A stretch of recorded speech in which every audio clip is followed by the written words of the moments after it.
Olá, continuando o nosso SBU São Paulo in situ aqui na AUA de San Antônio. Hoje eu estou aqui com o meu colega Fernando Meyer. Fernando, a gente acabou de ver ali na plenária uma apresentação, daquelas apresentações que eles colocaram esse ano como Practice Changing. Foi uma apresentação do Jason Hafrom, com participação também do Dr. Neil Shore no estudo. É um estudo de fase 2 para pacientes com tumor de próstata localizado de alto risco com o uso da apalutamida. Eu queria, Fernando, que você fizesse um apanhado, o que você achou do desenho desse estudo? Então, Deusete, é um estudo um pouquinho diferente, né, do que outros que estão em andamento, como o Atlas e o Proteus, que usam neoadjuvância, né, no câncer de próstata, um com cirurgia, outro com radioterapia. Esse estudo, que é o APA-RP, é um estudo que usa adjuvância, né? Então, ele selecionou os critérios aí de inclusão pacientes de doença de alto risco localizado e que atingiram o PSA menor que 0,2, né? E esses pacientes, então, foram submetidos à apalutamida, né, com 12 ciclos, ou seja, durante 12 meses, um ano, usando a APA mais ADT.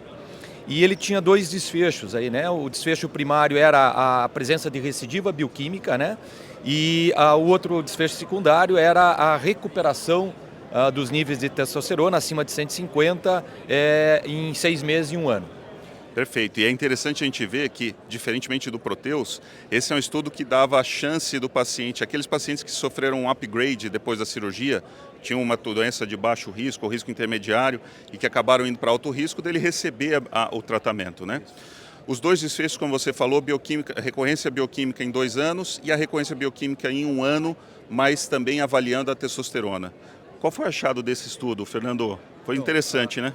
Até importante dos dados ali demográficos do estudo, né? A gente ia lembrar, foram 15% de afro-americanos, né? Então a raça negra tem um risco maior. E 60% dos pacientes eram Gleason 9 e Gleason 10, então realmente doença de alto risco. E o que foi muito interessante, né, o desfecho primário, então, em 2 anos não houve recidiva bioquímica, né? 100% dos pacientes não tiveram recidiva bioquímica.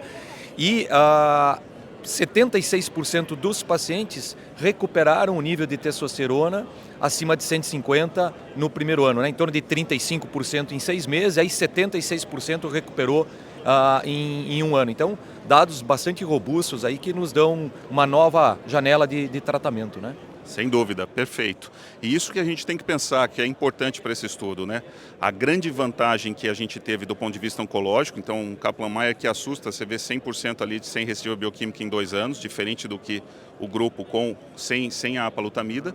Mas a gente tem que pensar também que, quer queira, quer não, é um tratamento que está sendo instituído para um paciente que não tem evidência de doença. Ele foi operado, é um tumor localizado, por mais que seja um alto risco, um tumor localizado, e o PSA dele está abaixo de 0,2.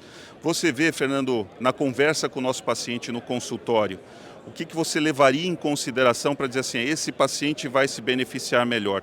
A gente tem alguma ferramenta para identificar qual é o paciente que vai se beneficiar dessa terapia adjuvante de 1 ano pós-prostatectomia radical?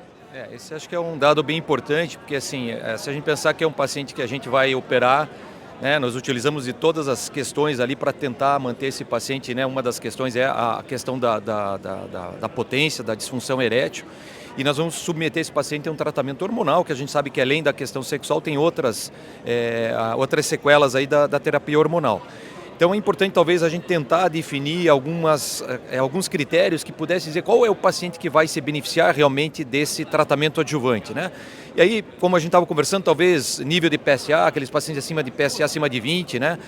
Pacientes que têm alguns critérios ali histológicos, talvez a presença de um padrão cribriforme.